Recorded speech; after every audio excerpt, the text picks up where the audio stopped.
LoveShift. When you look at the world, what do you see? What does the future look like? What vision do you hold for your children and grandchildren? These and other questions are on the minds and hearts of millions of people today. There are no easy answers. But one thing that is emerging is that, in the absence of a shift in thinking, and a change in our culture, we have little chance of handing future generations a safe and healthy planet on which to live. This video is meant to stimulate thinking, and to provide a way of facilitating the emergence of a new culture. That culture would be sophisticated, fully inclusive and dedicated to the well-being of the entire global community. To begin, let's look at will, that mysterious energy that gets us up in the morning, and helps us through the day. What is will? Is it uniquely human, or do other animals have will? Do plants have a will? What about Earth, or even the universe as a whole? Does it have a will? Here is a simple experience to help us get started. Take a minute and review your day. You probably started the day in bed. Think back, imagine that you are asleep. You awaken, it's morning. You become present to the beginning of a new day. Now ask yourself, what caused you to get out of bed and begin the day? What is that? We call it will, but what is it really? Where does it come from? Do we make it, or is it somehow pre-authored into our very existence? And how much control do we have over our will? Where does our level of control end? We will come back to will later, but for now, let's acknowledge that we have will and begin to observe how it functions in our lives. Our journey. Where did we come from? Where are we going? What must we do in order to survive? These questions take us to our origins, and to the issues associated with the future and our role in its design. So let's look back, and see if we can find our place in the grand trajectory of life. Find a quiet place where you will not be interrupted. Sit in a comfortable chair and ask yourself, where am I? Try to see yourself in the room or area where you are seated. Then, let your mind move up, above yourself, and see yourself from above. Try to see yourself in your city, then your state, your continent, and keep going up until you can see the whole gorgeous planet. Ask yourself, how long have I been here? How long has Earth been here? What has it taken to put me here, in this chair, right now? When you are finished, let yourself come back to where you are seated, and think about the trajectory of evolution that has produced you.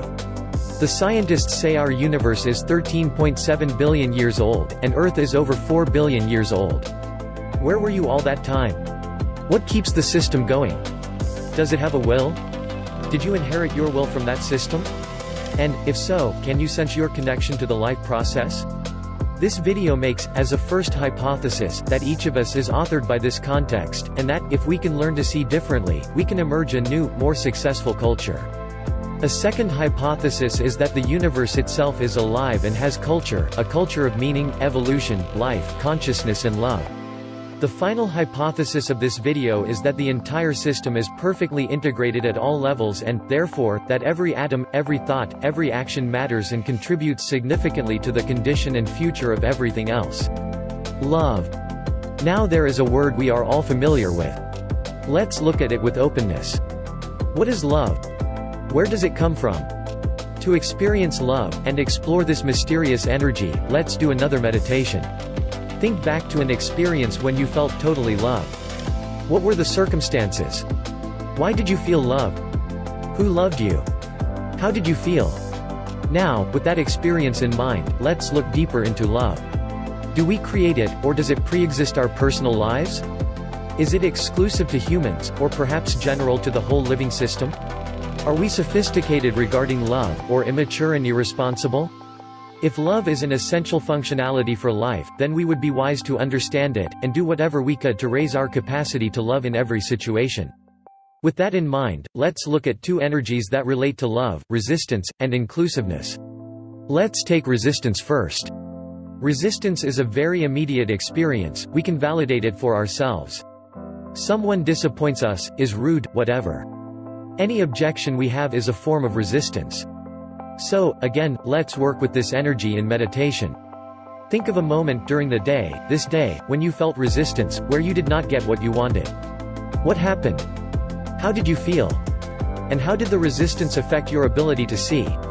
Were you free, or was your sense of inclusiveness changed or contracted in some way? If we watch ourselves, we will see many cases where we get our buttons pushed, and where we experience changes in our ability to be open and see what is really there. Where does resistance come from? How does it relate to love? And how does it relate to the emergence of a culture of meaning? More questions. Let's continue. Inclusiveness. What does it mean to be inclusive? Inclusive of what? Why be inclusive? Imagine you are in school. A math teacher writes the simple formula, 2 + 2 = 4, on the blackboard. You can see that it is right, and you can accept it without resistance.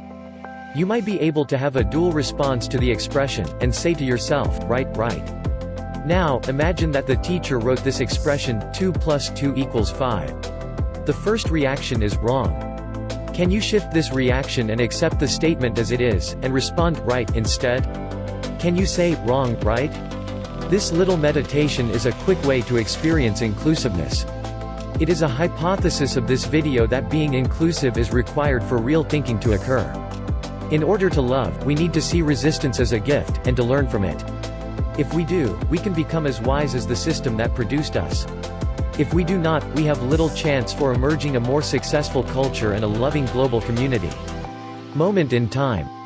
Earlier we looked at our journey. Let's examine this moment in time in the context of that journey and see what it's trying to teach us. What gift is being given? How are danger and opportunity working together to help us see what to do? Take time, look around and let the multitude of images register in your consciousness. Can you see the context evolving? Can you sense the mutuality of all life?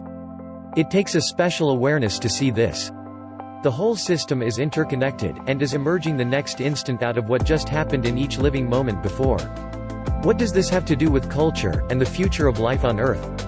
One answer is that, if we could maintain a sense of wonder, and explore the context we have been birthed into with openness and curiosity, we will have a better chance of discovering how to love.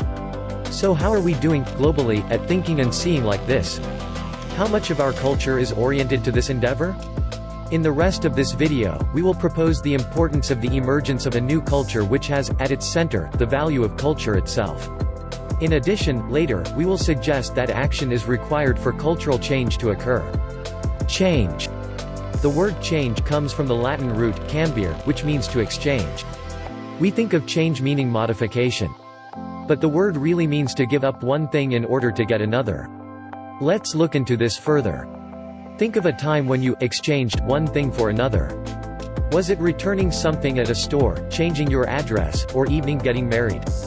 What was the nature of the event? Was it a modification, or a full exchange? Now, as a second experience, think, or write about a time when you changed something totally.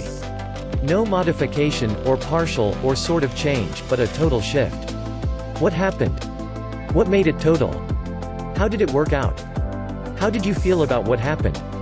The reason this is useful is that, if we are to survive, it is the hypothesis of this video that we shall need to emerge a new global culture that is radically different from the one we have today. Instead of an identity based on city, state or nation, we need a radically new, more inclusive identity.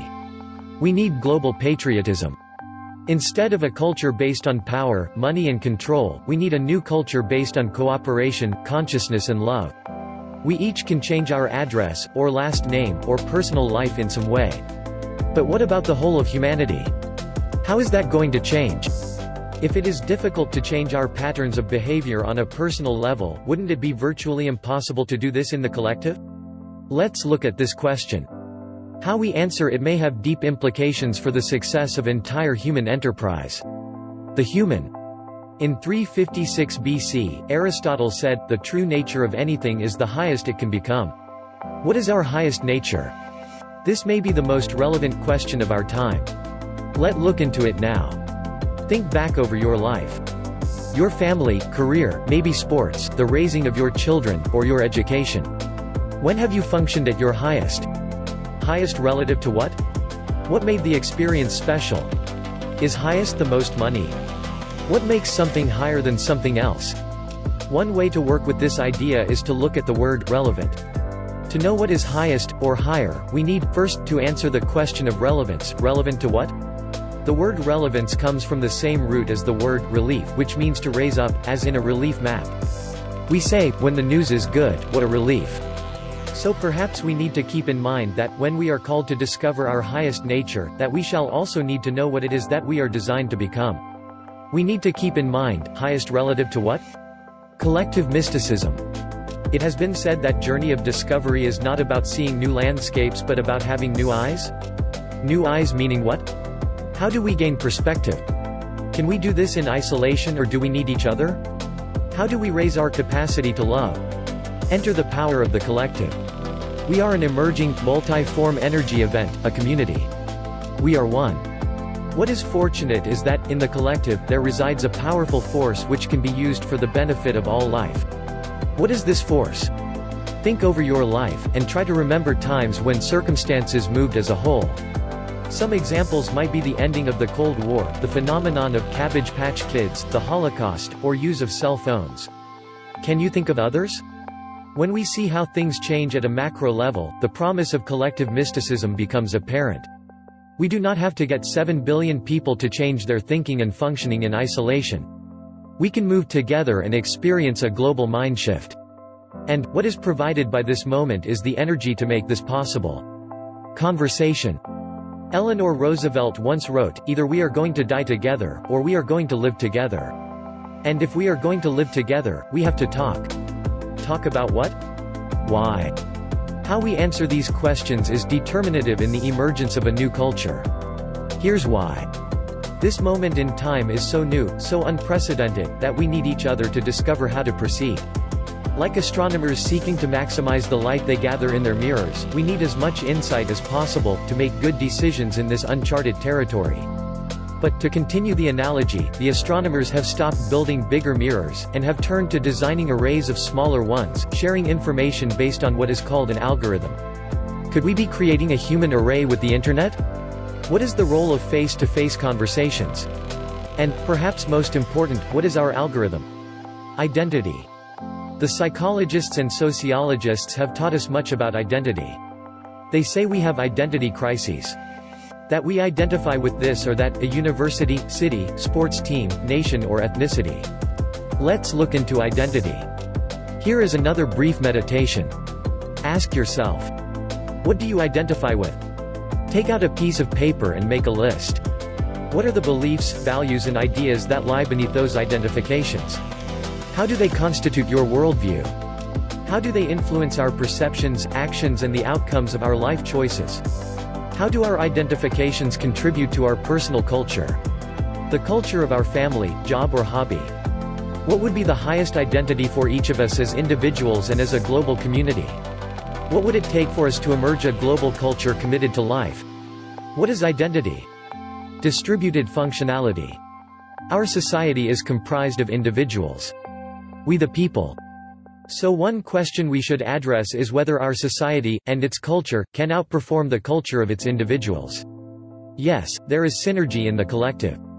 But, ultimately, we comprise society and our consciousness, as individuals, which enhance or may limit the evolution of the culture of humanity as a whole. So why don't we operate with greater responsibility? How do we leave it up to the other person to get things done? And why do we feel so powerless when it comes to global issues? Good questions. Let's look at possible explanations. Problems versus vision. As we become ever more interconnected, the issue of responsibility rises closer and closer to the top. What is responsibility? Response-ability, the ability to respond. As long as we are problem-based, we will never get where we need to be because problem-based models can only oscillate, like weight gain, then weight loss. They never yield permanent evolutionary change. Think of treaties, and the recurrence of war of the last 1,000 years. Every war was seen as the last war. There was a treaty, and all was well and good. Until the next war, and around we went again. So what is the alternative to problem thinking? The answer was best described by Robert Fritz in his book, Path of Least Resistance. His answer, vision. Systems based on fixing problems, Fritz suggested, contain structural conflict, and oscillate. Systems based on vision, on the other hand, had what he called structural tension, and resolved in the direction of the goal. Hey, this is just what we need, a new goal for humanity. But what would that be? Global community. If we were collectively oriented toward emerging this vision, our world would have a chance. But the gap between the is and the ought, as George Shultz put it, is broad and deep. Let's try to experience the closure of this gap with another meditation. Imagine that you are hiking up a mountain. You are told at the top is a special chalice, a special cup filled with clear water, which contains the key to life. You begin the hike, and when you get to the top, you find the cup filled with this clear water. At the bottom of the cup is a key, the key you have been seeking. This key, you are told, will allow you and all life to enter into another dimension, a new realm, a paradise on earth. What does this new reality look like? What is its foundation? You feel safe, why? Is it loving? Why? How does it feel to be there? What instinct do you have regarding the value of this place? Take time to describe this place to yourself through art, writing, or even poetry. If you could make it any way you wanted, and give this to your children, how would it be? And, in your chalice, was there a key in the water? If so, what was that key? All is one. All is one is a blueprint for survival. It is a shorthand expression for the foundation for global community, that everything is interconnected and interdependent. As we emerge the new culture of our gorgeous water planet, all is one is indispensable. What is the action implied by our context and the current crisis? This image may be useful. Image: you are sitting in front of two Dixie cups of paint, one containing blue paint and the other containing yellow. You mix them in a third cup. What color does it make? If you know your art, you will know that blue and yellow make green. Now what is useful is to realize that you have the choice of whether or not to mix them, but what blue and yellow make is not for you to decide. Blue and yellow always make green. At this moment in time, if we are to function, both individually and collectively, to the highest, we need to learn from resistance, align with the trajectory of life, and love the green. If we will do this, the future will be bright. If not, we will continue to suffer. The choice is ours to make.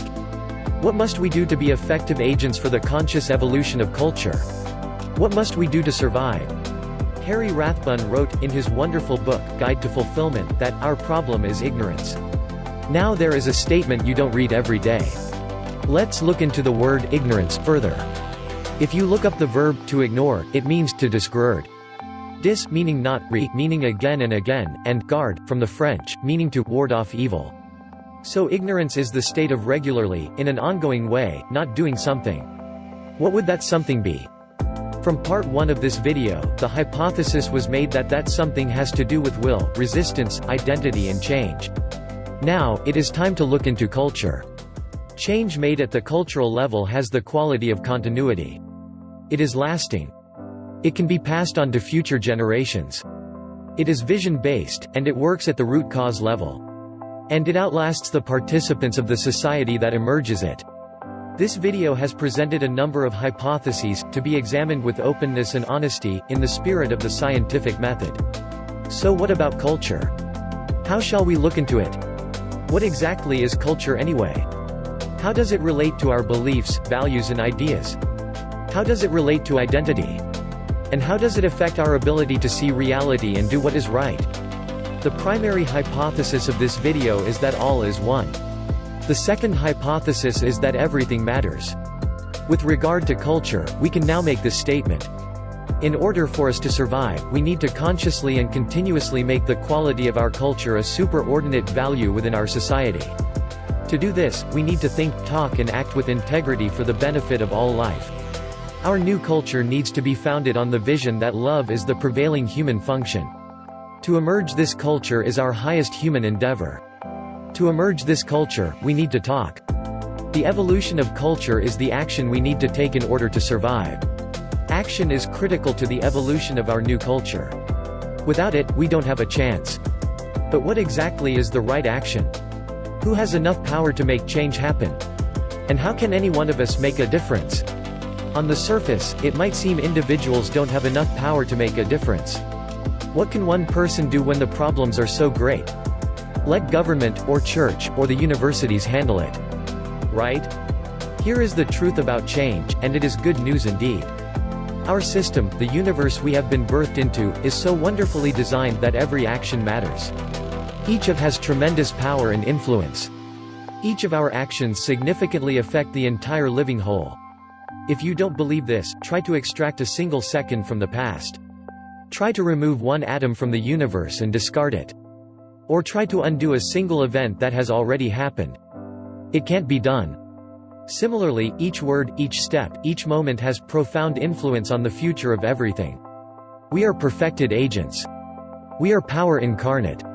What to do? With the internet at hand, there are an infinite number of actions we can take. We can learn how to be less wasteful. We can discover and share ways to be more loving. We can resolve conflict more creatively. We can teach our children to be more responsible. The list goes on and on. Visit loveshift.commandmasterprinciples.org to learn more. Working together, we can make a difference.